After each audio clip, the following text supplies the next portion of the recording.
कालस्य चेतसो निवेशितस्यात्मनि यत्सुखं भवेत् न शक्यते वर्णयितुं गिरा तदा स्वयं तदन्तः करणेन गृह्यते स्वयं तदन्तः करणेन गृह्यते। ఓం శాంతి శాంతి శాంతి ఓం. ఈ ఉపనిషత్తు జ్ఞానగంగ అధ్యాత్మ సత్సంగానికి వచ్చేసినటువంటి వారందరికీ నమస్తే, స్వాగతం, సుస్వాగతం.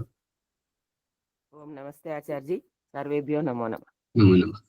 ఓం నమస్తే ఆచార్యజీ, సర్వేభ్యో నమో నమః ఆచార్యజీ. నమస్తే నమస్తే నమస్తే ఆచార్యజీ. ఓం ఓం. ఇక్కడ రోజు జరుగుతున్నటువంటి దానిలో చిన్న సవరణ ఏంటంటే, మొట్టమొదట ప్రణవముని గారు కానీ, సువర్చలమ్మ గారు కానీ, ప్రభాకర్ గారు కానీ తెలిసిన వారు చెప్పారు. తెలిసిన వారు చెప్తే కొత్తగా వచ్చినటువంటి వారికి దారి దొరుకుతుంది ఏం చెప్పాలనేటువంటిది. మళ్ళీ ఇంకొకటి ఏంటంటే, ఇక్కడ ఆన్లైన్లో కూర్చుండి మనం మాట్లాడుకోవడం కాదు, వ్యక్తిగతంగా ధ్యాన స్థితిలో ఉండి చింతన మనన చేసేటప్పుడు చింతన చేస్తున్నది ఎవరు, ఎవరిని చింతిస్తున్నారు, ఎవరి గురించి ఆలోచన చేస్తున్నాం అనేటువంటిది. చింతన చేస్తున్నది ఎవరు, ఎవరిని చింతన చేస్తున్నారు, ఎవరి గురించి చింతన చేస్తున్నారు, ఎవరి గురించి ధ్యానం చేస్తున్నాము. ఎవరి గురించి అయితే చేస్తున్నామో ఆ భగవంతుడు నువ్వు. ఎవరైతే ఏకాంతములో కళ్ళు మూసుకొని కూర్చుండి ధ్యానం చేస్తున్నారో నేను ఆత్మను. ఈ రకంగా నువ్వు నేను అక్కడ ఉపస్థానంలో ధ్యాన స్థితిలో వారు ఇద్దరి మధ్య సంభాషణయే ఈ ఆత్మ పరిశీలన. దేవశర్మ గారు ఇంకొకరు ఎవరు ఏం చెప్పారు అది విడిచిపెట్టండి, ఇక్కడ దేవుడు అడుగుతున్నాడు, బిడ్డ నువ్వేమిటి, నువ్వు ఈ జన్మలో ఇంత వయసు వరకు వచ్చావు, నువ్వేం సంపాదించావు, నీకేం కావాలి అని అడుగుతున్నాడు. వారు ఏం చెప్పారు, H2O, హైడ్రోజన్, ఆక్సిజన్, అది నీకు అవసరం లేదు, నీకేం కావాలి ఆయన చెప్పింది, అది ఆయనకు వారి చింతన ఆలోచన. నీవు చెప్పు, నీ అనుభవం చెప్పు అని భగవంతుని యొక్క ప్రశ్నకు సమాధానమే. కృష్ణమూర్తి గారు ఊరికే ఉంటే మనల్ని ఎవ్వరూ ఊరడించరు. వచ్చి రాని మాటలు ఒకటి రెండైనా సరే మాట్లాడడం రావాలి, మన అభిప్రాయం వ్యక్తపరచడం రావాలి, అప్పుడే మనకి ఉంటుంది. అందుకని ప్రతి ఒక్కరూ మాట్లాడాలి. మాట్లాడితేనే మనం చెప్పగలుగుతుంటాం ఏదైనా అభిప్రాయం, ఎవరైనా ప్రశ్నకు సమాధానమైనా. మన గురించి ఎవరైనా మాట్లాడుతున్నప్పుడు మధ్యలో రావద్దు. మధ్యలో వస్తే వారు చెప్పాల్సింది విడిచిపెట్టి ముఖస్థుతి చేస్తారు. అలా కాదు, ఇలా కాదు, అది నా అభిప్రాయం, అది కాదు, మీరు బాగానే చెప్పారు. ఇప్పుడు మా మునిగారు అదే చేస్తున్నారు. సువర్చలమ్మ గారు అన్నది ఏంటి, వారు ప్రణవముని గారు చెప్తున్నది ఏంటి, వారు పట్టుకోలేకపోయారు. రాజమణ్యమ్మ గారు అంటున్నారు ఆత్మ జన్మిస్తుంది, మరణిస్తుంది, ఆత్మకు ఈ యొక్క వచ్చిపోవడం అనేటువంటిది ప్రణవముని గారు చెప్తున్నారు. వాహనంలోకి యాత్రికుడు రావడం, స్వర్గం నుంచి జీవాత్మ రావడం, ఈ ఇహ జన్మం నుంచి స్వర్గానికి వెళ్ళిపోవడం, దేహం విడిచి దేహి వెళ్ళిపోవడం జరుగుతుంది. జన్మ అనేటువంటి శబ్దము వినగానే పెళ్లి చేసుకున్న వారికి గర్భధానంతో సంతానం పుడుతున్నట్టుగా ఆ రకంగా భావిస్తారు. ఇక్కడ ఆత్మకు జన్మనివ్వట్లేదు, భగవంతుడే జన్మనివ్వట్లేదు. ఇక జీవాత్మ జన్మనివ్వనప్పుడు జీవాత్మ ఎలా పుడుతుంది? ఆత్మకు చావు పుట్టుకలు లేవు.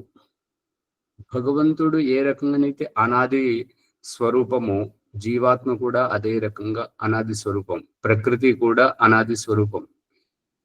వైదిక సిద్ధాంతం, త్రైత సిద్ధాంతం, దేవుడు, జీవుడు, ప్రకృతి, ఈ అనాది తత్వములు ఎప్పుడు పుట్టవు, ఎప్పుడు నాశనం కావు, ఎప్పటికీ విద్యమానమై ఉంటుంటాయి.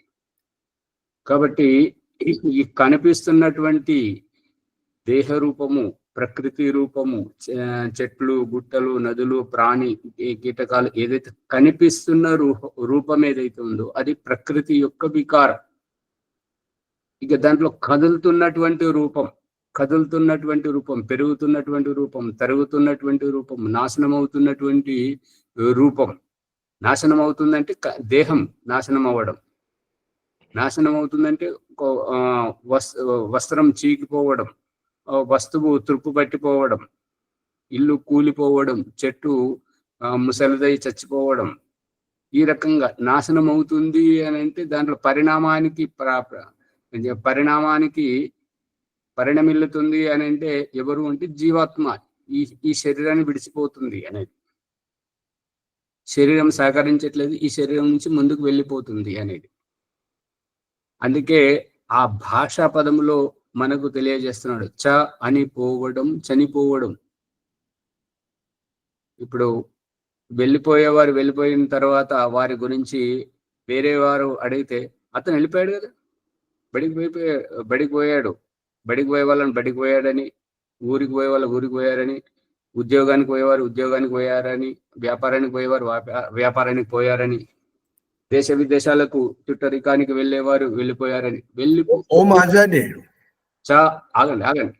చ అని పోయాడు, చనిపోయాడు. చనిపోయేవాడు పోయాడు. రాజమణమ్మ గారు, పోయాడు.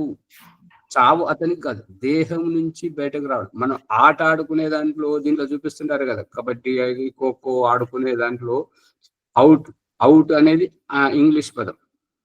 దానికి అర్థం ఏంటంటే మన తెలుగులో చచ్చిపోయాడు. చచ్చిపోవడం అంటే ఏంటంటే ఆడేటువంటి అర్హత కోల్పోయాడు అనేటువంటిది అభిప్రాయం. అందుకే ఇక్కడ పుడుతున్నాడు, చస్తున్నాడు అనేది కాదు. ఇప్పుడు చెప్పండి ముని గారు. పెరిగేది తరిగేది ప్రకృతి, జీవాత్మ, వయస్సు, ఈ శరీరంలో ఉండేటువంటి వయస్సు, ఆ వయస్సును బట్టి దేహంలో కనబడుతుంది. దేహం యొక్క దర్పణం. ఆత్మకు పెరుగుడు తరుగుడు అనేటువంటిది ఉండదు. చావు పుట్టుకలు ఎట్లయితే లేవో పెరుగుడు తరుగుడు కూడా లేవు. ఇవన్నీ దేహంలో కనిపిస్తాయి, కానీ దేహం ఒక దర్పణం మాత్రమే. దేహం శాశ్వతం కాదు, దర్పణం మాత్రం. మనము అద్దం ముందుకు వచ్చినప్పుడు మన ప్రతిబింబాన్ని అద్దం ఏ రకంగా చూపిస్తుంటుందో, ఈ దేహంలోకి వచ్చాక ఈ దేహమే మన వయస్సును మనకు చూపిస్తుంది. అంతవరకే. భీమరావు గారు చెప్పండి. ఆచార్య, ప్రకృతి పెరుగుతుంది తగ్గుతుంది కదా ఆచార్య? ప్రకృతికి పెరగడం రాదు, తరగడం రాదు. ఈ ప్రకృతి లోపట పెరుగుతున్నటువంటిది, తరుగుతున్నటువంటిది జీవాత్మ యొక్క ఆకాంక్షను బట్టి. ఆ చెట్టులో ఉంటే చెట్టు పెరుగుతున్నట్టుగా, తరుగుతున్నట్టుగా, గుట్ట పెరుగుతున్నట్టుగా, తరుగుతున్నట్టుగా, నది పెరుగుతున్నట్టుగా, తగ్గుతున్నట్టుగా, దాంట్లో జీవాత్మల యొక్క ఆకాంక్షను చూపించడం జరుగుతుంది. అంతేగాని ఈ యొక్క ఏది హెచ్2, ఇప్పుడు దేవశర్మ గారు చెప్తున్నారు, హెచ్2 పెరగదు, ఆక్సిజన్, హైడ్రోజన్ అవి మాత్రలు పెరగవు. అవి పదార్థం ఉనికి ఉంటుంటాయి. అది కలిసిన తర్వాత మూడవ పదార్థం యొక్క నీరు, జలం తయారవుతుంటది. మూలంలోనైతే ఆ జలమును విడగొడితే ఆక్సిజన్, హైడ్రోజన్ ఉంది. అర్థమవుతుందా దేవశర్మ గారు? అర్థమవుతుందా సార్? ఆచార్య, ఈ పెరుగుడు తరుగుడు దేని ధర్మం అంటారు మరి? ప్రకృతి ధర్మం కాదా? ప్రకృతి ధర్మం కాదు. ప్రకృతికి పెరగడం రాదు, తరగడం రాదు. ప్రకృతి మన కళ్ళకు కనబడుతుంది కదా, కళ్ళకు పెరగడం తరగడం. ఒక్క నిమిషం. జీవాత్మకు లేదన్నారు, ఒప్పుకున్నాము. ఒక్క నిమిషం. మరి ఆడికే భగవంతుడు ప్రత్యక్ష దృష్టాంతం చూపిస్తున్నాడు. దీనిని చూడండి. అది దృష్టాంతం ఏంటంటే, అష్టచక్ర నవద్వార దేవానం పూరయోధ్య అని మంత్రం చెప్పాడు. ఆ మంత్రంలో నవద్వార అన్నాడు. నవద్వారములు, ద్వారములోంచి ఏదో ఒకటి రావడానికి లేదా పోవడానికి దారి కాబట్టే ద్వారం అని అన్నాడు. అంటే ఏమొస్తుంది అంటే వికారం వస్తుంది. ఇప్పుడు దేహము వికారాలను వదులుతుంటుంటది, పెరగదు తరగదు. మలినాలను ఇప్పుడు మనం స్నానం చేసి శుభ్రం అయిపోయాం, మళ్ళీ కొద్దిసేపటికి ఈ యొక్క మనం నడవడము, కూర్చోవడం, లేవడం, పరిగెత్తడం ద్వారా ఈ యొక్క మాంసకణాలు నలిపినట్లు అవుతుంటాయి. నలిపినట్లు అవ్వడం వల్ల దాని యొక్క వికారాన్ని బయటకు వదులుతుంటుంది. అదే మలినం, చెమట, ఆ యొక్క మృత కణాలు మలినముగా చెమటతో కలిసి వస్తుంటాయి, దుర్వాసన ఇస్తుంటాయి. అదే మలినం. అంతేగాని ఇంక మలినం ఏమి ఉండదు.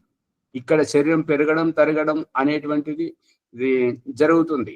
కానీ ఈ ముక్కులోంచి వచ్చేది, కంట్లోంచి వచ్చేది, చెవులోంచి వచ్చేది మలమూత్రం, ఇవి ఈ వికారాలు. ఓం ఆచార్య, వర్షాకాలం వస్తే పుట్టగొడుగులు ఉడుతున్నాయి, రకరకాలైనవి ఉడుతున్నాయి, మళ్ళీ కాలం పోయినప్పుడు పోతున్నాయి, మళ్ళీ కాలంలో వేరే వస్తున్నాయి. అక్కడ ఆ వర్షపు నీటి తడి వల్ల అక్కడ ఉన్నటువంటి విత్తనానికి ఊతం ఇస్తుంది, ప్రోత్సాహం ఇస్తుంది పెరగడానికి.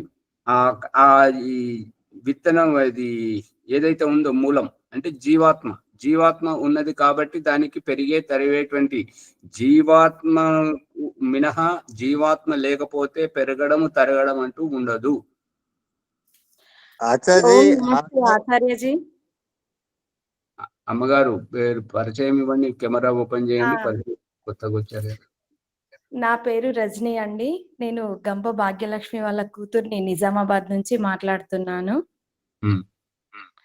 నేను నిన్న అడిగిన ప్రశ్నకి మీరు సమాధానం చెప్పలేదు, సమయం అయిపోతుంది అని చెప్పాను. చెప్పండి. అదే మీరు నిన్న అన్నారు కదా, ఏంటది ఆత్మ శరీరం అంతా వేరు అని చెప్పేసి అని చెప్తూ ఉన్నారు కదా. నేను మీ క్లాస్ విన్న తర్వాత మరి ఈ పిల్లలు, ఈ సంసారం ఇదంతా ఎందుకండి? ఆత్మ అని అన్నప్పుడు మనం జపం చేసుకుంటూ కూర్చుంటే సరిపోతుంది కదా. ఈ కర్మ చేయడం ఇవన్నీ ఎందుకోసం మరి? ఇవన్నీ ఎందుకు పెట్టారు మరి? అలాంటప్పుడు మీరు అది వేరు ఇది వేరు అని చెప్పినప్పుడు ఇవన్నీ ఎందుకు మరి? అయిపోయింది, ప్రశ్న అయిపోయింది అమ్మగారు. ఓకే అండి. ఈ మైక్ బంద్ చేయండి, డిస్టర్బ్ వస్తుంది. ఓకే. ప్రశ్నకు సమాధానం వచ్చింది కానీ పట్టుకోవడం లేదు. ప్రశ్నకు సమాధానం ఏంటంటే జీవాత్మ యొక్క అభీష్టం. ఈ జీవాత్మ యొక్క అభీష్టం, ఆకాంక్ష అనేటువంటిది రావడం వల్ల ఆ ఆకాంక్షతోటే తాను ఏది కావాలనుకుంటే దాని గురించి ప్రయత్నం చేయడం, ఇదే పెరగడం. ఏదైతే తను వద్దనుకుంటున్నదో దాని నుంచి విరమింపజేయడమే, వెనుకకు తగ్గడమే ఇది తగ్గిపోవడం, పెరగడం తగ్గడం, ఇది దీని వల్ల జరుగుతుంది. ఎక్కడెక్కడి నుంచి అయితే ఇప్పుడు తాబేలుని చూడండి, తాను ఏది లేనప్పుడు ఆహారం కోసం 4 కాళ్ళను విప్పుకుంటూ ఎట్లయితే ముందుకు పోతుంటుందో, ఏదైనా తనని పట్టుకోవడానికి వస్తే మాత్రం ఆ 4 కాళ్ళను, తలను, తోకను ఆ బొచ్చ కిందకి పెట్టుకొని ఎట్లయితే ఉంటూ పోతుంటుందో, ఈ రకంగా వెనుకకు తనకు తాను తగ్గించుకోవడమే ఈ యొక్క కనబడుతున్నటువంటి దేహం నుంచి విరమింప చేసుకోవడం, నాశనం అవ్వడం. ఇంకా ఎప్పుడైతే తాను ఆకాంక్షలు పెంచుకోవడం, కోరికలు పెంచుకోవడం ఉంటుందో అది పెరగడం, దారి చూసుకొని ఇంకా ముందుకు పోవడం, ఇదే పెరగడం పెరగడం. ఇక అమ్మగారు అడిగినటువంటి ప్రశ్నకు సమాధానం ఏంటంటే, ఈ ఆకాంక్షను, ఈ కోరికలను బట్టియే ఈ వివాహం చేసుకోవాలని, ఈ సంతానం కనాలని, వారి కోసమే. ఇక్కడ అమ్మగారు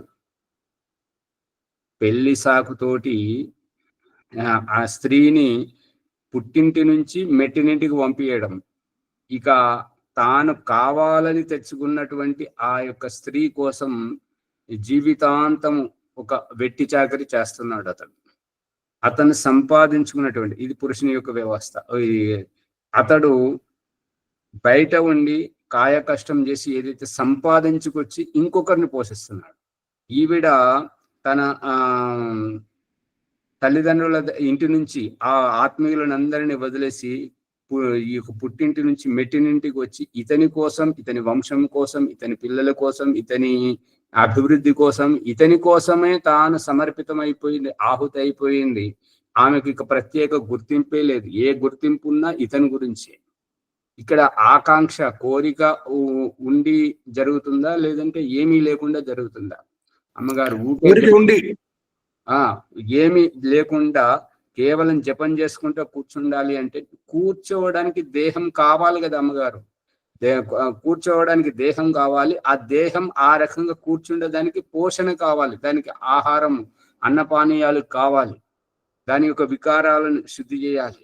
ఇదంతా కావాలంటే ఆకాంక్ష, కోరిక, ఉపాయం కావాలి కదా, పురుషార్థం కావాలి కదా. అందుకే మన జీవితం యొక్క నిత్యావసరాలను కులవృత్తులతో పేరుతోటి ఇతరుల దగ్గర పెట్టాడు దేవుడు. నువ్వు పురుషార్థం చేయాలి, నీ దేహాన్ని నువ్వు సంరక్షించుకోవాలి.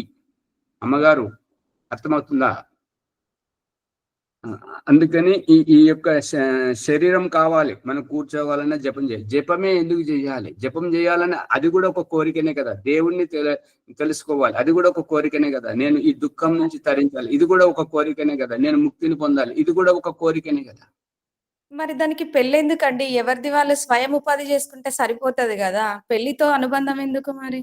మనం శరీరం నిలబెట్టడానికి అంటున్నారు కదా. మరి అలాంటప్పుడు స్వయం ఉపాధి చేసుకుంటే ఎవరిది వాళ్ళు కష్టపడితే సరిపోతది. అమ్మగారు, మీరు చేతితోటి ముఖాన్ని పట్టుకుంటున్నారు కదా, ఆ ఒక్క చేతితోటి చప్పట్లు కొట్టండి. కాదు కదా, చప్పట్లు కొట్టాలంటే ఇంకొకరు తోడు కావాలి. మీరు మాట్లాడుతున్నారు, మీ అభిప్రాయం వినడానికి కావాలి. ఇంట్లో అమ్మా నాన్న వీళ్ళందరూ ఉంటారు కదా, భర్త అవసరమే ఎందుకు? మరి అలాంటప్పుడు ఇంకో చేతి నాన్ననో అమ్మనో అయ్యి ఉండొచ్చు కదా, తమ్ముల్లో అన్నలో ఎవరన్నా అయ్యి ఉండొచ్చు కదా. భర్త సహాయమే ఎందుకు మరి అలాంటప్పుడు? అమ్మగారు, ప్రశ్న వేయండి, సమాధానం చెప్పడానికి అవకాశం ఇవ్వండి, వినండి. ఇప్పుడు అభిప్రాయం, సమాధానం కావాలి అంటే చెప్పేవారు కావాలి. సందేహం ఉన్నప్పుడు సమాధానం చెప్పేవారు కావాలి.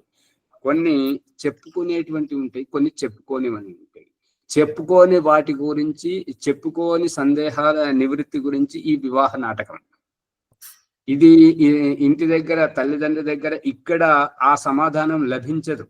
కాబట్టి ఒంటరిగా చేయడం, ఒంటరిగా వారిని, పురుషుణ్ణి వాళ్ళ తల్లిదండ్రుల నుంచి వేరు చేయడం, స్త్రీని వీళ్ళ తల్లిదండ్రుల నుంచి వేరు చేసి వారిద్దరిని ఒకటి చేసి అక్కడ సమాధానపరచడం వారి ఆకాంక్షలు, వారి కోరికలను. అమ్మగారు ఉండండి, అమ్మగారు ఉండండి. అమ్మగారు నిజామాబాద్ అమ్మగారు, మీ పేరు చెప్పండి, మళ్ళీ మర్చిపోయాను. రజనీ అమ్మగారు. రజనీ అమ్మగారు, ఇక్కడ కొన్ని చెప్పుకునే సమస్యలు అయితేనేమో బయటకు చెప్పుకుంటాం, కొన్ని లోపల ఉన్నటువంటి అవి మనం ఇంకొకరితో పంచుకోగలుగుతాం. అవి చెప్పుకునేటివి కావు. ఆ పంచుకునేటువంటి వాటికి సమాధాన పరచడమే ఈ యొక్క వివాహం, ఈ యొక్క సంతానం, రహస్యం, కుటుంబ వ్యవస్థ. అర్థమవుతుంది అమ్మగారు?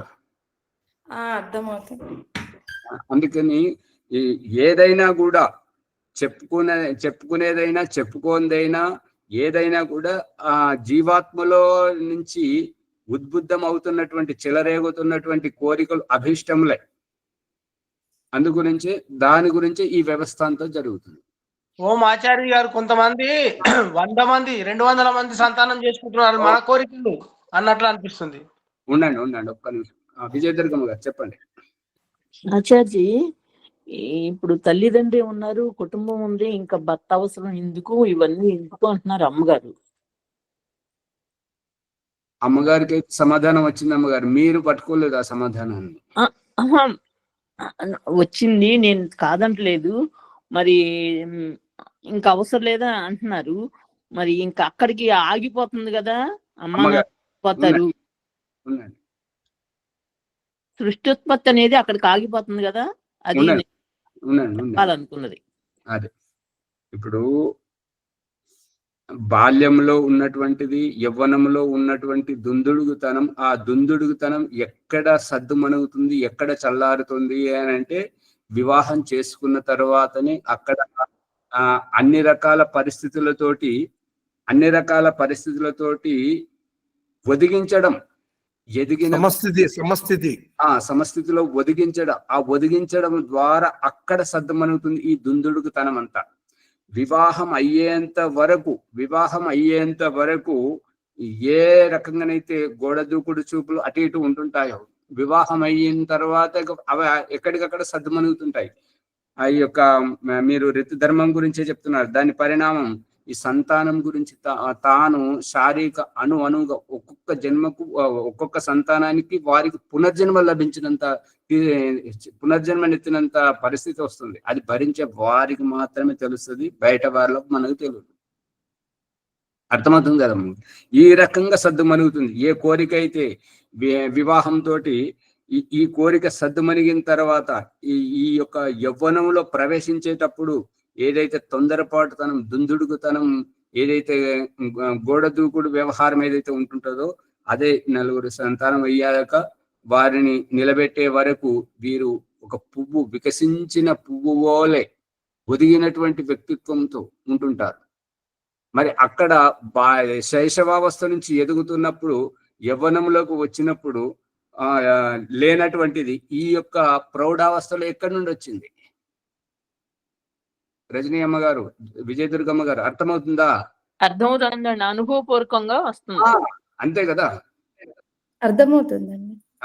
అందుకని ఈ రకంగా ఏదైనా జీవాత్మ యొక్క ఆకాంక్ష, జీవాత్మ యొక్క అభిప్రాయాన్ని దాన్ని సమాధాన పరచడమే ఈ యొక్క కుటుంబ వ్యవస్థ, ఈ యొక్క సంతాన వ్యవస్థ అంతా మొత్తం. శ్యామలయ్య గారు చెప్పండి. ఇప్పుడు ఇందాక ఏదో చెప్పారు, చెప్పండి. ఈ సంసారం ఎందుకు అనుకుంటే, మన కోరికల ప్రకారము కొంతమంది ఒకరిద్దరు పిల్లల కాడికి అయితే, కొంతమంది 100 మంది 200 మందిని కూడా కుటుంబం తయారు చేసుకుంటున్నారు. మన కోరికలు కానీ కొంతమంది లేకుండా కూడా ఉన్నారు. మునులు మీరు అందరు ఉన్నారు. ఆ రకంగా కూడా అది మన కోరికలు అన్నట్లు నాకు తెలుస్తుంది. ఆచార్య దేవశర్మ గారు చెప్పండి. ఆచార్యజీ, ఒక వస్తువు తయారవ్వాలన్నా ముడిసరికి లేకపోతే ఏది తయారవదు సార్. అంటే తయారవదండి. దేనికైనా సపోర్ట్ కావాలండి. సపోర్ట్ లేకపోతే ముందుకు వెళ్ళలేం కదండి. అది అంటే నాకు తెలిసింది ఆచార్య. ఈ కథ భాష కొంపముంచే భాష. అంటే నాతో ఏకీభవిస్తావా, నేను చెప్పింది వింటావా కదా కాదు. అక్కడ దేవుడు ఏమడుగుతున్నాడంటే, ఇది ఉపాసనలో కూర్చుండి ఉపాసిస్తున్నటువంటి ఉపాసకుడు భగవంతుడితో చర్చిస్తున్నటువంటి విషయం. అక్కడ దేవశర్మ గారు అర్థమవుతుంది. అక్కడ దేవుడితోటి మనం చర్చ చేస్తున్నాం, కళ్ళు మూసుకొని సమాధిస్తమైపోయి అక్కడ ఈ దేహం అంటే ఏంటిది, ఈ జీవితం అంటే ఏంటిది, భార్య అంటే ఏంటిది, భర్త అంటే ఏంటిది, ఈ దేహంలో వచ్చే రోగాలు ఏంటివి, నొప్పులు ఏంటివి, ఈ ఆపరేషన్ చేస్తున్నారు, అయ్యో నా కాలు విరిగి, నా చెయ్యి విరిగి, ఇవన్నీ మనం చింతన చేస్తున్నప్పుడు అక్కడ కథా భాష సరైనటువంటిది కాదు. ఇక్కడ మనం పరస్పరంగా మాట్లాడుకునేటప్పుడు కథా భాష వాడొచ్చు, ముక్కుసూటితనం ఉండాలి. ఇప్పుడు మీరు చెప్పినటువంటిది అదే, ఓంప్రకాష్ చెప్తున్నటువంటిది రెండు ఒకటే. మీరు ఏంటంటే మూలం ఉండాలి, ఉంటేనే అక్కడికి వెళ్ళే ఈ కోరికలు అవి వస్తున్నాయి. ఈ పెరగడము తరగడము అనే దానికి కారణం అక్కడ మూలం ఉంది, అంతే కదండి? అవునండి. ఇప్పుడు రజనీ అమ్మ గారు చెప్పండి. మైక్ బంద్ చేయండి మరి, లేదంటే రజనీ అమ్మ గారు మైక్ ఆన్ లో పెట్టొద్దు, డిస్టర్బ్ వస్తుంది. ఇక్కడ జీవాత్మ నిమిత్తకంగానే జరుగుతుంది. అయితే ఇక నిన్నటి విషయం ఇంకొంచెం లోతుగా వెళ్తే బాగుంటుందని నాకు అనిపించింది. ఆ విషయం ఏంటంటే దేహము దేహి, దేహము దేహి. దేహములో రోగం ఉంది. ఈ భగవంతుడు చూపిస్తున్నాడు ఏంటంటే, పండుకు పుచ్చు పట్టింది, చెట్టుకేమవుతుంది? పండుకు పుచ్చు పట్టింది, చెట్టుకేమవుతుంది? దేహానికి రోగం వచ్చింది, దేహం. రజనీ అమ్మ గారు మీరు ఇబ్బంది పెడుతున్నారు. మైక్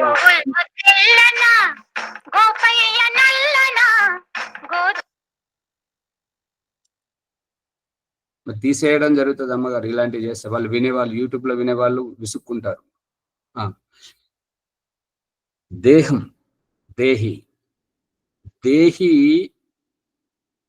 తండ్రి శరీరం నుండి శుక్రకణం ద్వారా వస్తుంది. ఇంకా దేహం తయారు కాలేదు తల్లి గర్భంలోకి.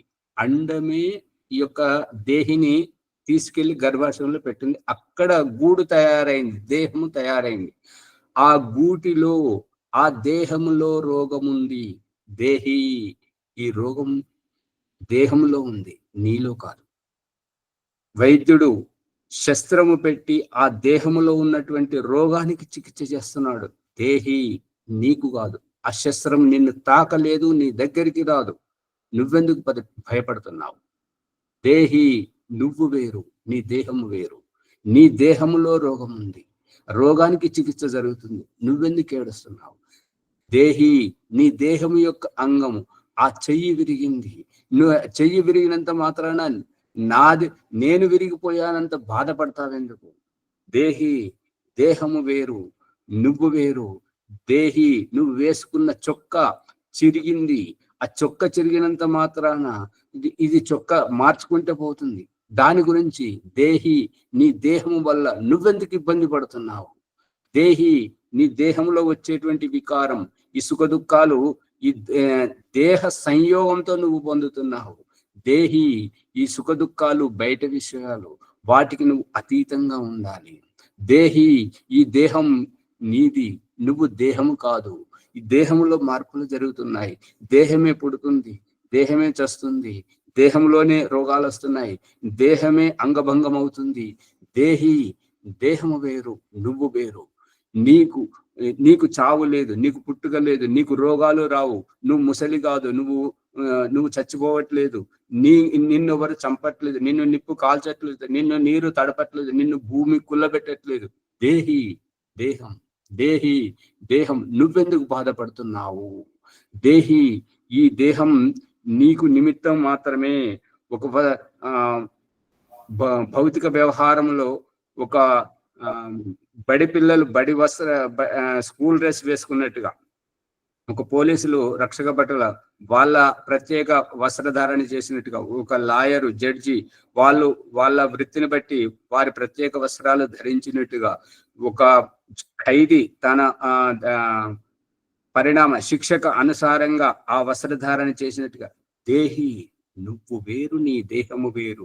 దేహములో రోగం ఉంది, దేహానికి అంగభంగం కలుగుతుంది, నీకు కాదు. నువ్వెందుకు బాధపడుతున్నావు? దేహి, నువ్వు వేరు, నీ దేహము వేరు. ఈ యొక్క చంపేవాడు కత్తితో పొడుస్తున్నటువంటిది నీ దేహమును. చంపేవాడు కత్తితో పొడుస్తున్నాడు, నువ్వు దారింట పోతుంటే ఒక ముళ్ళ కంచెలోని ముళ్ళు నీ వస్త్రానికి తట్టుకొని నీ వస్త్రానికి చింపింది. తేడా ఏమిటి? దేహి, దేహం, దేహి, దేహం, దేహి, నీకు జరగట్లేదు. నువ్వెందుకు బాధపడుతున్నావు? నువ్వు దేహానికంటే అతీతంగా ఉండు. నువ్వు బస్సులో కూర్చుండు. బస్సుకు జరిగినటువంటి ఆ పంచర్ కానీ, లేదంటే ఏదైనా ఎవరైనా రాయితో బస్సుకు కొడుతున్నారు, నీకు కొట్టట్లేదు కదా, నువ్వెందుకు ఇబ్బంది పడుతున్నావు? నీ వరకు రాలేదు కదా. డాక్టరు చికిత్స చేస్తున్నటువంటి శస్త్రము దేహాన్ని చీలుస్తున్నాడు, దేహానికి కాటు పెడుతున్నాడు, దేహానికి కుట్టు వేస్తున్నాడు, దేహానికి మందు పెడుతున్నాడు. నీకెందుకు ఆ బాధ నుంచి నువ్వు బయటకు రా. ఆ బాధ నీకు జరగట్లేదు. దేహంలో ఉన్నందువల్ల, వాహనంలో ఉన్నందువల్ల, నా వాహనానికి కొట్టారు, నా వాహనం పాడైందని చెప్పేసి వాహనాన్ని సవరించుకుంటే అవుతుంది. ఓపిక పట్టు. నీకు జరగట్లేదు, నీ వరకు రావట్లేదు. ఏ శస్త్రం నీ వరకు రావట్లేదు, ఏ రోగం నీకు రావట్లేదు. ఎయిడ్స్ రోగం, క్యాన్సర్ రోగం, ఇవన్నీ దేహంలో ఉన్నాయి, నీలో లేవు. నువ్వెందుకు బాధపడుతున్నావు? ఈ ప్రసంగం అవసరమేనా? చాలా అవసరం ఆచార్య. అవసరమే ఆచార్యజీ, చాలా అవసరం. ఎంత అన్నా ఇంకా ఇంకా లోతుకు వస్తుంది. దేహి, నువ్వు వేరు, నువ్వు వేరు. ఈ మృత్యు పేరుతో ఈ శరీరాన్ని విడిచి నువ్వు దిగిపోతున్నావు. ఈ గమ్యస్థానం, ఈ వాహనం ఇక్కడి వరకే వస్తుంది. నీ గమ్యం ఇంకా దూరం ఉంది కాబట్టి ఈ వాహనాన్ని ఇక్కడ వదిలేస్తున్నావు, ఈ దేహాన్ని ఇక్కడ వదిలేస్తున్నావు. నువ్వు ఇంకొక దేహానికి వెళ్ళిపోతున్నావు. చచ్చిపోతున్నావు, నేను బాధపడుతున్నావేంటి? దేహి నువ్వు వేరు, నీ దేహము వేరు. దేహానికి చావు పుట్టుకలు, నీకు కాదు. నువ్వెందుకు బాధపడుతున్నావు? దేహానికి ఈ యొక్క బాల్య యౌవన వృద్ధాప్యం అనేటువంటి, జరాజీర్ణం అనేటువంటి, క్షతవిక్షతం అనేటువంటి అవస్థలన్నీ దేహంలో జరుగుతున్నాయి. నువ్వెందుకు బాధపడుతున్నావు? అందుకే ఇక్కడ భగవంతుడు కూడా ప్రత్యక్షంగా చూపిస్తున్నది ఏంటంటే ప్రకృతి వేరు, వికృతి వేరు. ప్రకృతికి అనాది పదార్థం, వికృతి మాత్రం నాశనం అయ్యేటువంటి పదార్థం. వికృతికే ఈ యొక్క ప్రళయం జరుగుతుంది కానీ ప్రకృతికి జరగదు. అర్థమవుతుందా? అగ్నిహోత్రి గారు ఇవాళ వచ్చారు, వదిలేదు లేదు మిమ్మల్ని. రావాలి, వినాలి, అన్ని విషయాలు తెలుసుకోవాలి. ఇక్కడ ఈ ప్రసంగంలో ఎట్లెట్లా వీళ్ళు ప్రశ్నిస్తున్నారు, ఎట్లెట్లా సమాధానం జరుగుతుంది. ఈ యొక్క నమస్కారం అండి ఆచార్య గారు, అందరికీ నమస్కారం అండి. నమస్తే. నేను ఆత్మను దేహం కాదని చెప్తున్నారు, నిజమే. కానీ ఆత్మ మోక్షం పోవాలంటే దేహమే అవసరం కదా స్వామి. దేహానికి ఇబ్బంది కలిగితే ఆత్మ సాధించలేదు కదా. ఆత్మనే ఆనందంలో పొందగలిగే స్థితిని సంపాదించుకోవడమే మానవ లక్ష్యం కదా. మీరు ముందు రాలేరు. ఇక్కడ నిజామాబాద్ నుంచి కరెక్టే స్వామి, మీరు చెప్పింది వాస్తవే. కానీ అంటే ఆత్మ మోక్షగామి కావాలంటే శరీరమే సాధనం కదా స్వామి. శరీరం సాధనానికి ఇంకా ఏమన్నా ఉంటే చెప్పండి. సాగదీయదు ప్రసంగాన్ని, కట్టె కొట్టే తెచ్చేలాగా ఉండాలి. ఇక్కడ అమ్మగారి ప్రశ్న ఏంటంటే, ఊకే ఇవన్నీ దేహము వేరు, దేహి వేరు, ఆత్మ వేరు, శరీరం వేరు అని అన్నప్పుడు ఈ పెళ్ళెందుకు, ఈ పెటాకులు ఎందుకు, ఈ సంతానం ఎందుకు, ఈ అవస్థలు ఎందుకు అని అమ్మగారు ప్రశ్నించారు. దానికి సమాధానం చెప్పడం జరుగుతుంది. మళ్ళీ ఇంకొక అమ్మగారు ప్రశ్న ఏం చేశారంటే, వర్షాకాలంలో ఆ పుట్టగొడులు మొలుస్తూ ఉంటాయి, మళ్ళీ వేరే ఋతువులు ఇంకేవో వస్తుంటాయి. అవి రావడం, ఈ పెరగడం తరగడం ఏంటిది అంటే, దీనికి వెనకాల జీవాత్మ యొక్క ఆకాంక్ష, అభీష్టము, కోరిక ఉన్నది. దాని వల్లనే ఇవన్నీ జరుగుతున్నాయి. మూల జీవాత్మలో పెరుగుదల లేదు, తరుగుదల లేదు, చావు లేదు, పుట్టుక లేదు. ఈ ఆత్మకు, దేహంకే జరుగుతున్నాయి. ఆ దేహం పెరగడానికి, తరగడానికి జీవాత్మ యొక్క ఆకాంక్ష. దేహంలో జీవాత్మ ఉన్నది కాబట్టి ఆ ఆకాంక్షను బట్టి శరీరం పెరుగుతుంది, తగ్గుతుంది. ఈ పెరగడం తగ్గడం దేహం వరకే. ఈ దేహము అనేటువంటిది ఒక దర్పణం లాంటిది. జీవితంలో తన వయసును ఆత్మ తెలుసుకోవడం గురించి, జీవితంలో తాను ఎంత పెద్దగా ఎదుగుతున్నటువంటిది, బుద్ధి వికాసం అవుతున్నటువంటిది, మూర్ఖంగా దిగజారుతున్నటువంటిది, ఇదంతా ఆ దేహం యొక్క వ్యవహారం ద్వారా ఆత్మను తనను తాను చూసుకోవడానికి భగవంతుడు చేసినటువంటి ఈ వ్యవస్థ. ఈ జీవితం అనేటువంటిది నిజమైనటువంటిది, దేహం అనేటువంటిది దర్పణం లాంటిది. దర్పణం ముందు పోతేనే మన ప్రతిబింబం కనబడుతుంది. మన గురించి ఆలోచించుకుంటేనే మనలో జరుగుతున్నటువంటి మార్పు గురించి మనకు తెలుస్తుంటుంది. అందుకని ఆచార్యజీ, ఒక చిన్న డౌట్. మీరు చెప్తున్నారు కదా, మరి అలాంటప్పుడు ఇప్పుడు మనిషి జన్మ ఎత్తినాం కదా, ఇప్పుడు ఏదన్నా గుళ్ళకి కానీ మంచి ఇట్లా గుడి దగ్గర ఉన్న వాళ్ళకి కానీ మనం దానాలు ధర్మాలు చేస్తుంటాం కదా. అయితే ఎవరైనా కానీ, అబ్బా ఇంటైనా చూడండి ఎంతగానం దానం చేసిండు, ఎంత ఇవ్విచ్చిండు అవ్విచ్చిండు అని అంటారు కదా. మరి దానికి ఏమంటారు మీరు? మనిషిని గుర్తిస్తారా, అక్కడ ఆత్మను గుర్తిస్తారా? మీరు అన్నట్టు ఓకే, ఆత్మ మళ్ళీ శరీరము ఓకే, అక్కడ మనిషికే కదా గుర్తింపు దొరికేది, శరీరానికే కదా గుర్తింపు దొరికేది, దానాలైనా ధర్మాలైనా ఏవైనా. అయిపోయిందమ్మ గారు? అయిపోయిందండి. మైక్ బంద్ చేయాలి.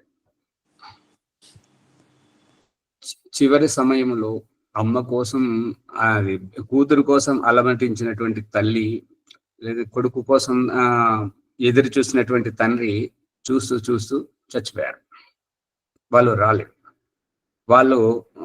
వాళ్ళ పరిస్థితి కారణంగా, ట్రాఫిక్ వల్లనో ఏదో కారణంగా వాళ్ళు ఆలస్యంగా వచ్చారు. వచ్చి ఒకేసారి మీద పడి ఏడుస్తుంటారు.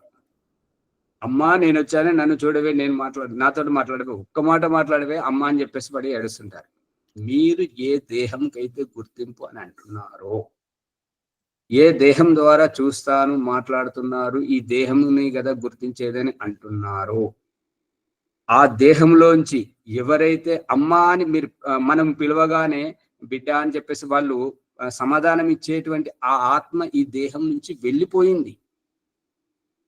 ఈ పరిస్థితిని ఊహించుకోవడానికి స్నానం చేసే కంటే ముందు ఉన్నటువంటి వస్త్రాలను స్నానం కోసం మనం వదిలేసి మళ్ళీ వేరే వస్త్రాలను, లేదంటే ఉద్యోగ బాధ్యతల కోసం వేసుకున్నటువంటి ప్రత్యేకమైనటువంటి పోలీస్ డ్రెస్ కానీ, లాయర్ డ్రెస్ కానీ, డాక్టర్ డ్రెస్ కానీ, మున్సిపాలిటీ వాళ్ళ డ్రెస్ కానీ, ఈ యొక్క ఆ వస్త్రధారణ బయటకు బాధ్యత కోసం వేసుకొని వెళ్ళినటువంటిది మళ్ళీ ఇంటికి రాగానే తీసేసినటువంటిది. ఇప్పుడు ఈ ఈ ప్రసంగంలో ఒక దృష్టాంతం ఏంటంటే, మునిషి ప్రేమ్చంద్ సాహిత్య ప్రచారంలో అత్యంత శిఖర స్థానంలో ఉన్నటువంటి వ్యక్తి మునిషి ప్రేమ్చంద్. వారికి ఎవరెవరి ప్రయత్నం వలన వారికి ఉద్యోగం వచ్చింది, టీచర్ ఉద్యోగం వచ్చింది.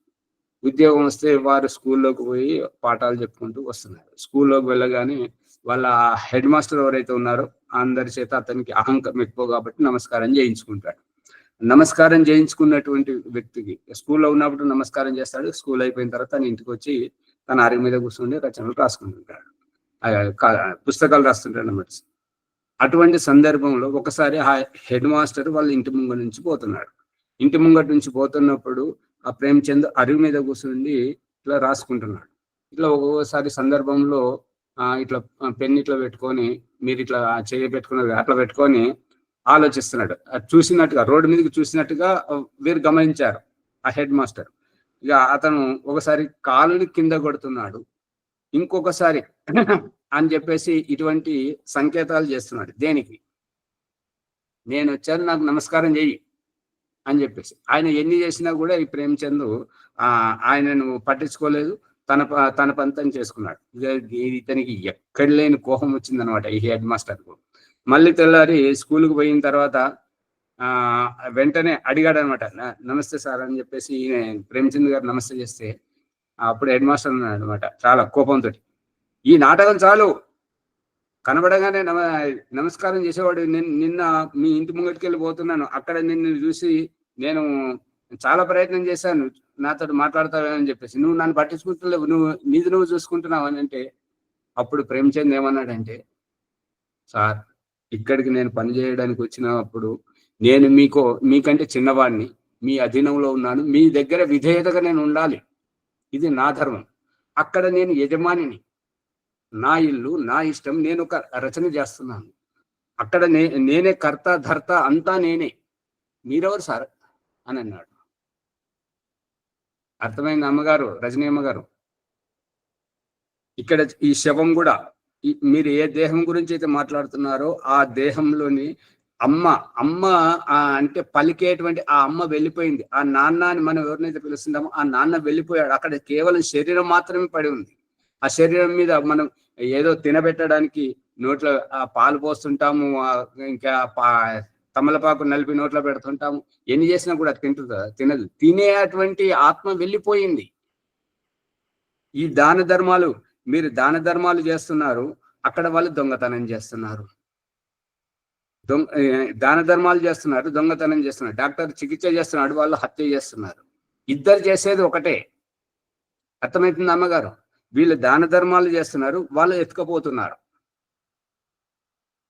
వీళ్ళు డాక్టర్ చికిత్స చేస్తున్నాడు, అతడు చంపుతున్నాడు. అర్థమవుతుందా లేదా రజనీ అమ్మగారు? అర్థమవుతుందండి. అందుకని ఇక్కడ దేహం కాదు ముఖ్యం, వ్యవహారం, జీవితం. అమ్మ అని అన్నప్పుడు బ్రతికున్నప్పుడు ఏ వ్యవహారం అయితే చేసిందో, ఆ అమ్మ ఏ సమాధానం అయితే ఇచ్చిందో, ఆ అమ్మ ఈ దేహం నుంచి వెళ్ళిపోయింది, అని పోయింది, చనిపోయింది. ఇప్పుడు వట్టి దేహమే ఉంది.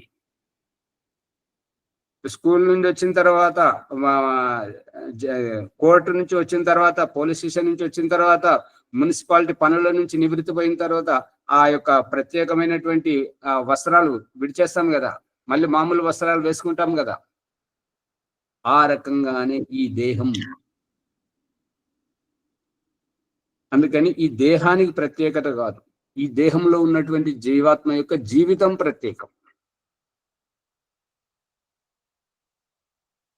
ఇంకేమైనా చెప్పాలా రజనీ అమ్మ గారు? చేయి చూపిస్తున్నారు. ఏం లేదండి. చేయి తీసేయండి. అయితే ఈ భీమరావు గారు చాలాసేపటి నుండి అడుగుతున్నారు, చెప్పండి. ఆచార్య, ఇప్పుడు ఈ దృశ్యాలు చిన్నగా పెద్దగా అయ్యేదాన్ని మనం కాలమే అనన్నా రూపాంతరం చెందుతుంది కదా దృశ్యము. అవును, అంతే. సందేహం అదే. ఈ రూపాంతరితం చెందడానికి ఆ యొక్క ఏదైతే ప్రకృతిలో పురుగులో కానివ్వండి, మనిషిలో కానివ్వండి, చెట్టులో కానివ్వండి, అక్కడ ఆ ఆత్మ ఉంది.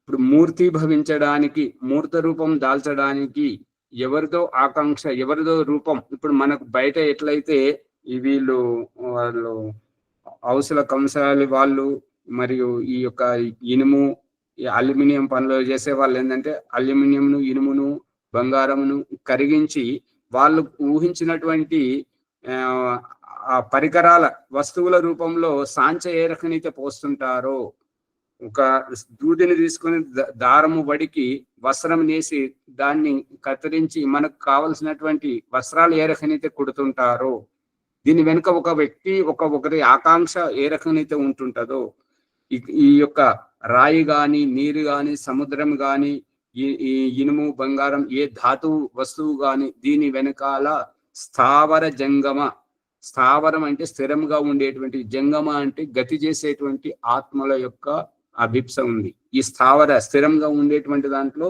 మూర్ఛిత అవస్థలో, సుషుప్త అవస్థలో ఈ ఉన్నటువంటి జీవాత్మ, నిద్రపోయినటువంటి ఆత్మ శరీరం ఏ రకమైతే కదలకుండా ఉంటుంటుందో, మేలుకున్నటువంటి ఆత్మ ఏ రకమైతే కాళ్ళు చేతులు కదిలిస్తూ పని ఏ రకమైతే చేసుకుంటుంటుందో, ఆ రకంగా స్థావరము వేరు, జంగమము వేరు. ఇది భగవంతుని యొక్క సృష్టి వ్యవస్థ. ఇది జీవాత్మ కోసం భగవంతుడు చేసినటువంటి వ్యవస్థ. ప్రతి దాంట్లో ఈ జీవాత్మ ఉండడం, జీవాత్మ ఉంటేనే ఈ యొక్క పెరగడం, తగ్గడం అనేటువంటిది జరుగుతుంది. ఈ యొక్క పెరిగేది తరిగేది జీవాత్మలో కాదు, జీవాత్మ ధరించినటువంటి దేహంలో, శరీరంలో జరుగుతుంది.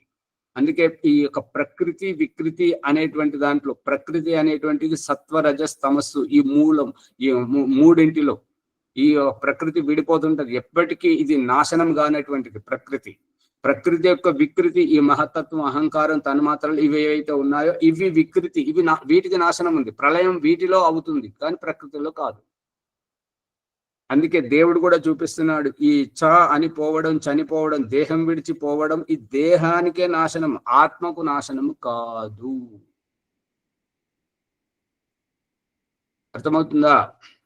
అర్థమవుతుంది. దీన్ని మళ్ళీ మళ్ళీ పదే పదే వినండి. విని దీంట్లో ఏమైనా సందేహాలు ఉంటే కామెంట్ లో పెట్టండి, లేదంటే మళ్ళీ రేపు అడగండి. తెలిసినంత వరకు నేను ఏదైతే చెప్పానో దీంట్లో సత్యంను గ్రహించండి, అసత్యాన్ని వదిలేయండి.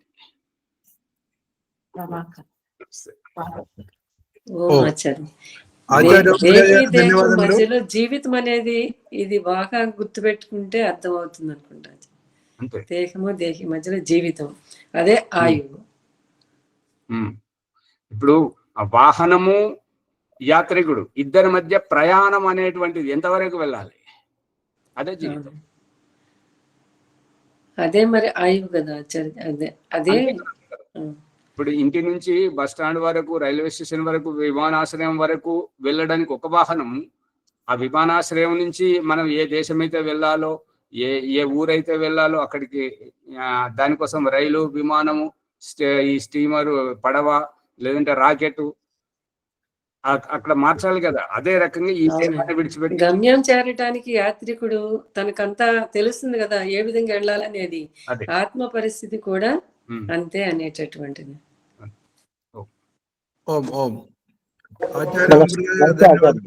ఒక్క నిమిషం ముని గారు, దేవశర్మ గారు ఏదో చెప్తున్నారు, చెప్పండి. లేదండి, నమస్తే అజయ్. ముని గారు ముందుకు తీసుకెళ్ళండి. ఆచార్య ఓం ప్రకాష్ ధన్యవాదములు. ఇలాంటి ప్రకరణము ఎక్కడ కూడా సమాజంలో ఏ విద్వాంసుడు, ఏ పండితుడు, ఏ ధర్మగురు చెప్పడం లేదు. కాబట్టి మనకు కొత్తగా అనిపిస్తుంది, అంతా కొత్తగానే. కొత్త ఇంట్లో పోయినప్పుడు ఏ ఇల్లు ఎక్కడుంది, ఏ సమయం ఎక్కడుంది తెలియదు మనకు. కాబట్టి ఈ ఆత్మ పరిజ్ఞానము తెలుసుకోవడం వరకు చాలా లోతుగా రజనీ గారు అడిగినటువంటి ప్రశ్నకు చాలా లోతుగా విడమర్చి చెప్పారు. దేహము దేహి, దేహము దేహి. స్పష్టంగా పాలల్లో వెన్న ఉన్నది. అప్పుడు ఎట్లా తెలుస్తుంది? తోడు పెట్టాలి, పెరుగు చేయాలి, చిలకాలి, అప్పుడు వెన్న వస్తుంది కదా. ఈ విధంగా మనం చిలకాలి ఆత్మ గురించి.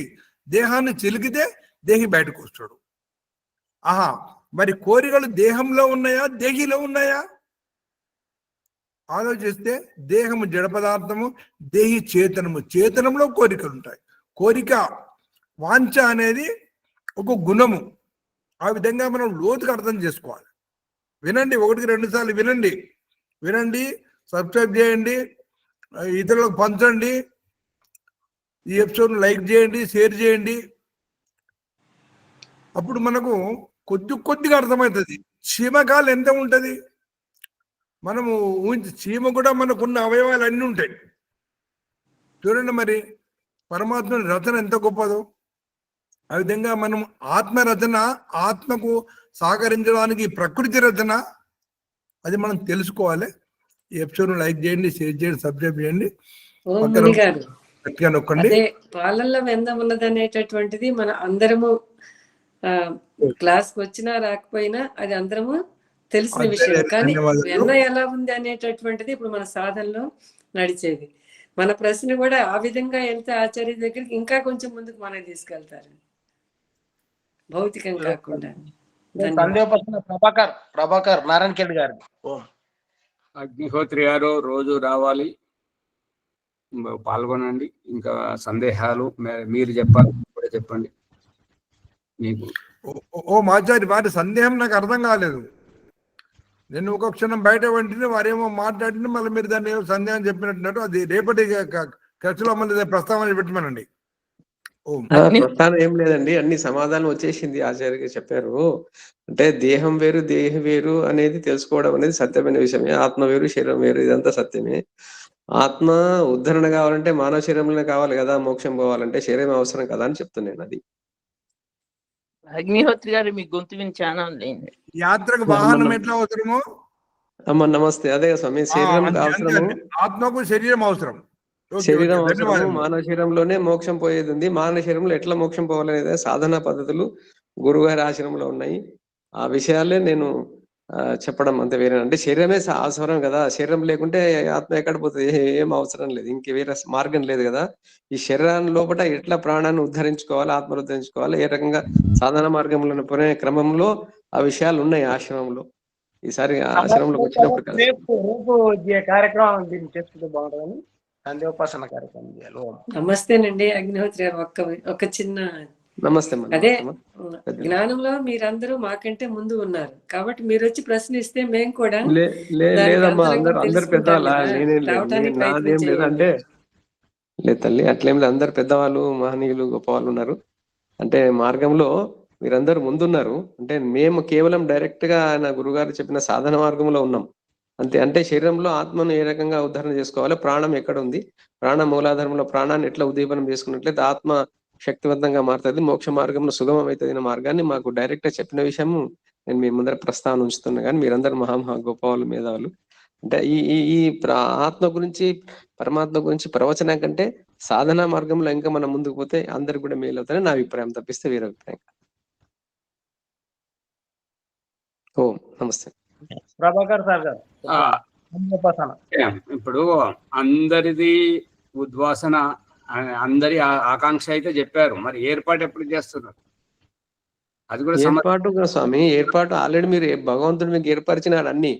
ఉపాసన విషయం సత్యార్థ ప్రకాశంలోని ఋగ్వేద భాష ఉపాసన విషయం చదవండి, మీరు ఉపాసన చేయండి, అన్ని వచ్చేస్తాయి ఆడికి. అది కాదు, మీరు అన్నదంటే ఆశ్రమంలో అన్ని ఉన్నాయి అని చెప్పేసి ఊరిస్తా ఉన్నారు. మరి దానికి కార్యరూపం ఎప్పుడు ఇస్తారు అని అభిప్రాయం అంతే. స్వామి ఆల్రెడీ నడుస్తుంది కదా వ్యవస్థ. మీరు ఆచార్య ఓం ప్రకాష్ గారు ఉన్నారు, మా శ్యామల గారు ఉన్నారు, అందరు ఉన్నారు, నడుస్తుంది వ్యవస్థ. మీరు అంతా మనం ఏకీకృతం అయితే ఈసారి అందరూ కలిసి ఏదైనా సమావేశం ఏర్పాటు చేయండి. ఒకసారి అందరిని పిలవండి. ఎట్లా 3 రోజులు క్యాంప్ పెట్టినారు, నెక్స్ట్ ఒకసారి క్యాంప్ పెట్టండి. దాంట్లో కూడా మనం ప్రయత్నం చేద్దాం అందరం.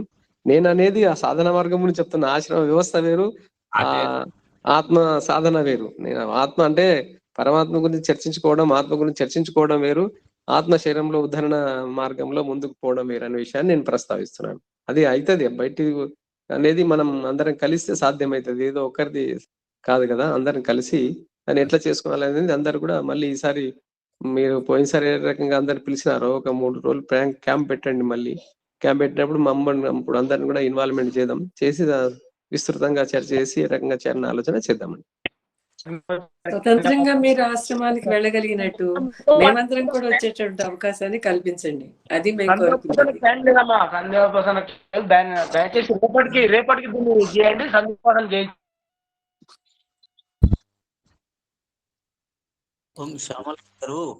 చెప్పండి ప్రభాకర్ గారు, సంధ్యోపనిషం చేయించండి, సమయం దాటిపోయింది. ఛార్జింగ్ ఎక్కువ లేదు ఆచార్జీ, ఎవరికైనా ఇవ్వండి అవకాశం. సరే, అగ్నిహోత్రి గారు చేయించండి, సంధ్యోపాసన చేయించండి. నేను మామూలుగా ఉంటదండి, నాది రెగ్యులర్ గా ఉంటది, అది చేపిస్తాను. చేయండి.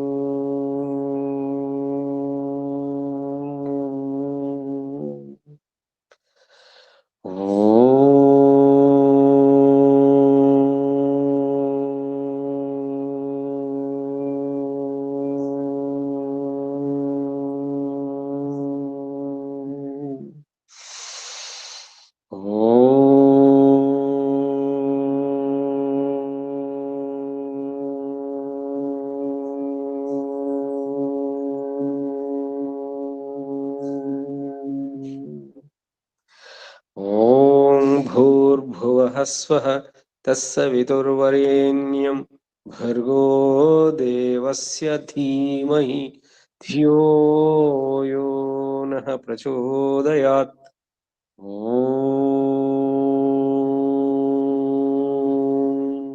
భూర్భువః స్వః తస్సవితుర్వరేణ్యం భర్గో దేవస్య ధీమహి ధియో యో నః ప్రచోదయాత్.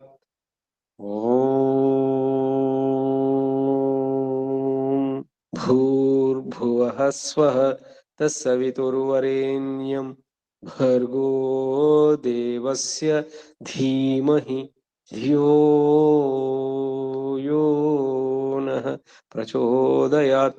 పరమ పవిత్రమైన జ్ఞానరూప సర్వ విద్యల అధిపతి అనురేణు తృణంలో సర్వములో కలిసి ఉన్న సర్వాంతర్యామి సర్వాధారకుడా సర్వజీవులను రక్షించే సర్వశక్తివంతుడా మీరే పరంపిత పరమాత్ముడు. మీ నుండి అన్ని సంచలనములు నడుచుకుంటున్నవి. నిరాకారుడైన మీరే మా ఆరాధ్య దైవము.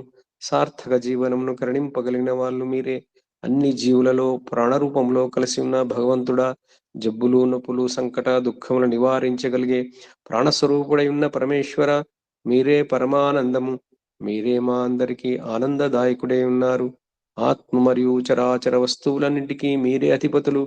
బ్రహ్మ ప్రకాశ రూపంలో ఉండే దేవా పాపకర్మను దహించే జ్యోతి ప్రకాశమును పంచంగములపై ధరించి నాలుక అగ్రభాగంలో ఓం జపం చేసుకుంటూ ధ్యానం చేసుకుంటున్నాం. హే పరమ పవిత్ర పరమేశ్వర శాంతి సంతోష ఆనందములను గ్రహించి సన్మార్గముల మమ్ము నడిపించుము భగవాన్.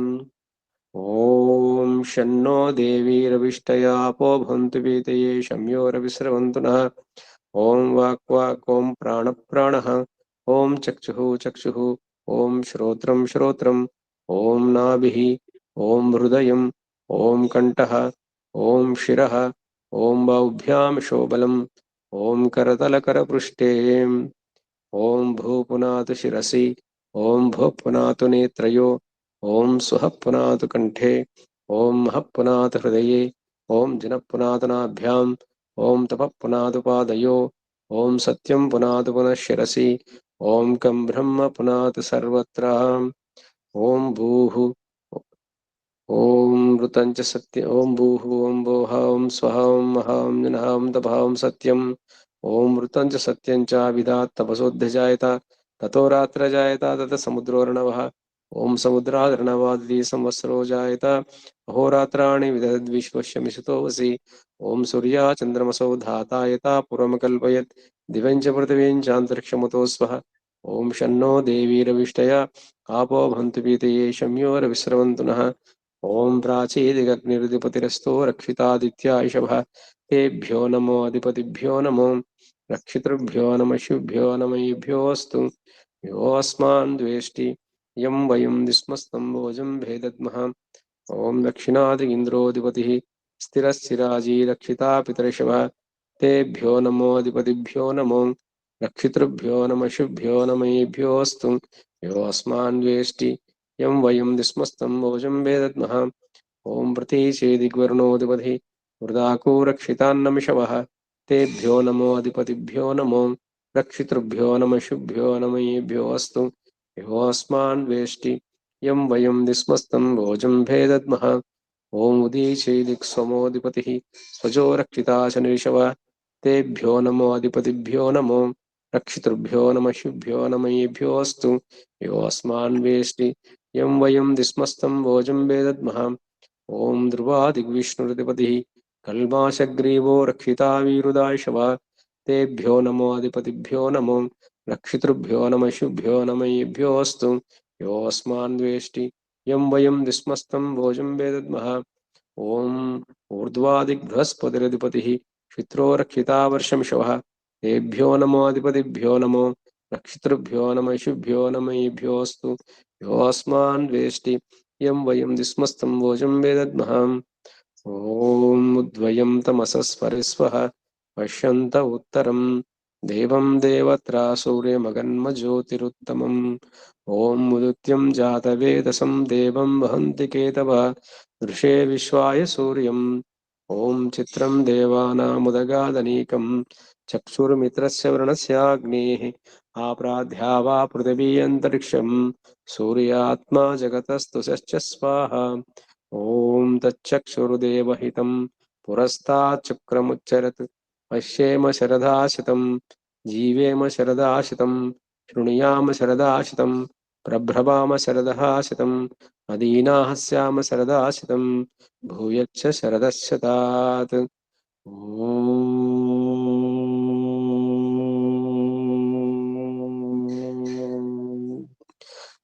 भूर्भुवः स्वः तत्सवितुर्वरेण्यं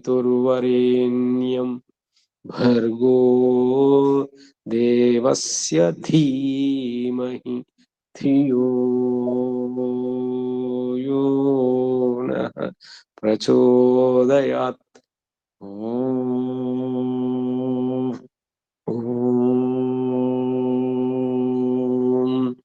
भूर्भुवः स्वः तत्सवितुर्वरेण्यं भर्गो देवस्य धीमहि धियो यो नः प्रचोदयात् ॐ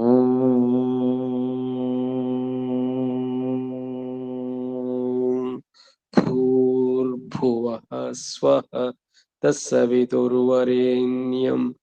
भर्गो देवस्य धीमहि धियो यो नः प्रचोदयात् हे ईश्वर दयानिधे भवत्कृपयानेन जपोपासनादिकर्मणा धर्मार्थकाममोक्षाणां सद्यः सिद्धिर्भवेन्नः ॐ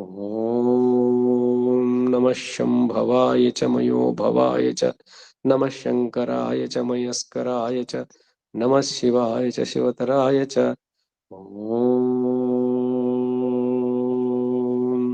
शान्तिः शान्तिः शान्तिः సాదరమ్మ నమస్తే ఆచార్యజీకి నమస్తే అందరికీ పెద్దలందరికీ మాతృశక్తికి అందరికీ కూడా నమో నమః నమస్తులు అందరికీ నమస్తులు ధన్యవాదాలండి అత శాంతి పాఠ ఓం దేవ్ శాంతి అంతరిక్షం శాంతి పృథివీ శాంతి ఆపః శాంతి ఓషధయః శాంతి వనస్పతయః శాంతి విశ్వే దేవాః శాంతి బ్రహ్మ శాంతి సర్వం శాంతి శాంతిరేవ శాంతి సామా శాంతిరేధి ఓం శాంతి శాంతి శాంతి ఓం నమస్తే ఆచార్య సర్వేభ్యో నమో నమః అందరి ఈ ఎపిసోడ్ ని లైక్ చేసి షేర్ చేయండి సబ్స్క్రైబ్ చేసుకోండి ఈ దేహం దేహి శరీరం ఆత్మ గురించి చాలా లోతుగా చెప్పినందుకు ఆచార్య గారికి ధన్యవాదాలు ఆచార్య ఓం నమస్తే నమస్తే